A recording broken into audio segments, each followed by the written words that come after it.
What's up guys? Welcome back sa ating channel. So kung bago ka sa channel na to, please don't forget to subscribe and hit the notification bell para updated ka sa ating mga latest uploads. So ngayong araw is gagawa tayo ng panibagong tutorial which is kung paano maglagay ng end screen sa ating videos sa YouTube. So sa hindi nakakaalam, yung end screen is ito yung tools ni YouTube para i-suggest o i-recommend yung mga bago nating uploads or mga videos sa viewers natin bago matapos nila panood yung mga video natin. Effective siya para sa mga bagong YouTuber o tsaka kahit sinong vlogger para hindi na kailangan na pumunta sa ibang channel yung mga viewers natin, doon na lang sila mag-stay sa ating channel at additional na rin na views sa ating mga videos. Hindi na natin patatagalin, umpisahan na natin. So ang una natin gagawin is i-open lang natin yung Google Chrome. So, tap nyo lang yung Google Chrome nyo. At pagkatapos, kung makikita nyo dito sa may taas, meron ditong tatlong button na parang magkapatong, tatlong period. Tap nyo lang yun. Tapos, make sure nyo yung desktop site nyo is naka-check. Yung eto siya. Yan. So, check lang natin yun. Tapos, type nyo sa search box yung YouTube. Pupunta na tayo ngayon ng YouTube. So, may ready na ako na YouTube. So, open ko na lang. And then, dito sa ating YouTube channel, tap nyo lang yung account nyo, o yung picture nyo. Yun sa gilid. Tapos, meron dyan lalabas. Punta naman kayo sa inyong YouTube Studio.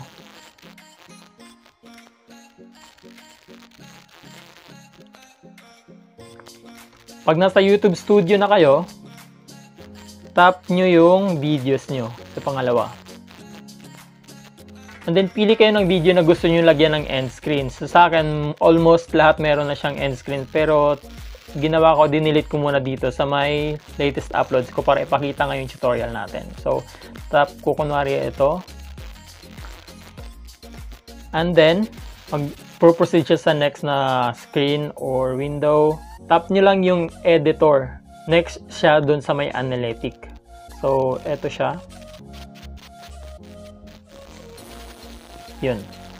And then, makikita nyo dito sa may gilid, sa may babang banda, merong camera na icon, tapos music icon, at yung pangatlo yan yung end screen. So, tap nyo lang yung plus sign para mag-add ng end screen. Then, merong lalabas na mini window. Magpipili kayo dyan kung ano yung mga ilalagay nyo. So, try nyo i-tap lang yung video. Yun. Then, meron kayo dito makikita sa taas na meron na nag-add. So, yun yung window. Pero pwede din kayo mag-add ng element. Plus nyo lang. O i-tap nyo lang yung plus sign. Yun. Or pwede din kayo pumili ng ready-made na siya na format. So, i-delete nyo lang to. Tap nyo yung maliit na square sa may video nyo. Tapos, pindutin nyo yung delete na icon. So, meron dito mga format na. So, pwede kayong mamili. Kunwari, ito try natin yung first format. Yun. So, nag-add na siya automatic sa ating video. Ngayon, ang gagawin na is tap nyo yung video. Makikita nyo meron siya dyan nakalagay most recent video uploads. Tsaka, ito yung sa akin, yung playlist na siya yung nakalagay automatic na kasi na-settings ko na yun sa iba kong mga video. Pero sa inyo, pwede nyo siya gawing i-customize nyo pa, tanggalin nyo yung playlist, pwede nyo siya i-delete, pindutin nyo lang yung delete icon, lahat pwede nyo siyang i-delete. So kung gusto mo ng manual, add elements ka lang. Kung hindi mo trip yung mga format na nandyan, pwede ka mag-add elements lang para customize lang yun sa'yo. So tap mo yung video. So, yun na yun, most recent uploads. Automatic na yun siya. Pag lumabas yun, yung recent upload mo yung lalabas yan whenever na ma-save mo na siya. Tap ka pa ulit kung gusto mo mag-add video. Best for viewers. Tapos isa pa ulit, subscribe button. At pwede siya maglagay actually apat. So, yun.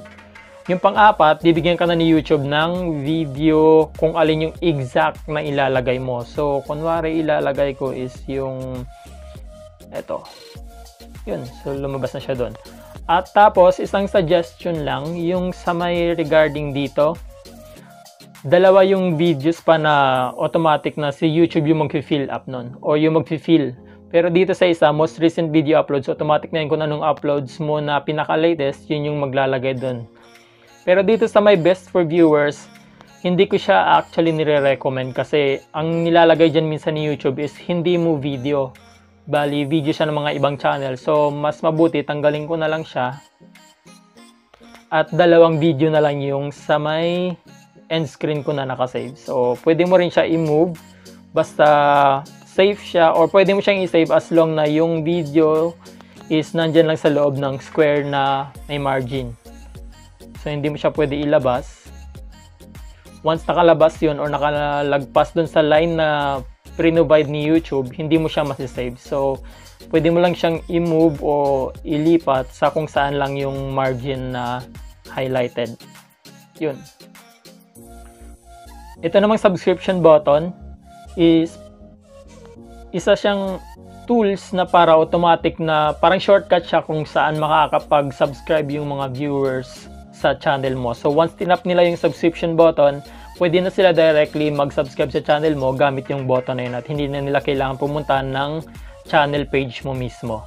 So mas okay kung meron kang ganong o meron kang end screen sa yung mga video para maraming shortcut. So once ready na or okay na yung mga format mo, tap mo lang yung save. So once na save mo na siya, hindi mo siya makikita dito kaagad yung result pag i-play mo o preview mo. See you again next Yung time, need mong gawin, bell para mas yung kailangan natin gawin para makita natin yung end screen na ginawa natin is pumunta tayo ng YouTube na application. So tap lang natin yung home button. Tapos punta tayo ng YouTube.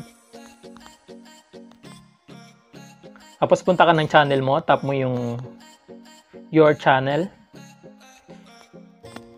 At i-play mo yung video na nilagyan mo ng end. So yung tutorial na to is Tapos, hindi siya mo, dahil trick ko lang. So parang ending. ginawa ko siya. Skip natin. So, ito yung 2.7. So once na-delete in the future. Yun. So lumabas na yung end screen natin sa ending. Peace out. Alright. So bali yung end screen is lumalabas siya 20 seconds bago mag-end yung video natin. So malaking opportunity siya para masuggest ni YouTube yung mga iba nating video sa mga viewers natin. So hanggang dito na lang guys yung ating tutorial. Hope nagustuhan nyo. At ulit, please don't forget to subscribe and hit the notification bell para updated kayo sa mga latest uploads natin. So see you again next time and peace out.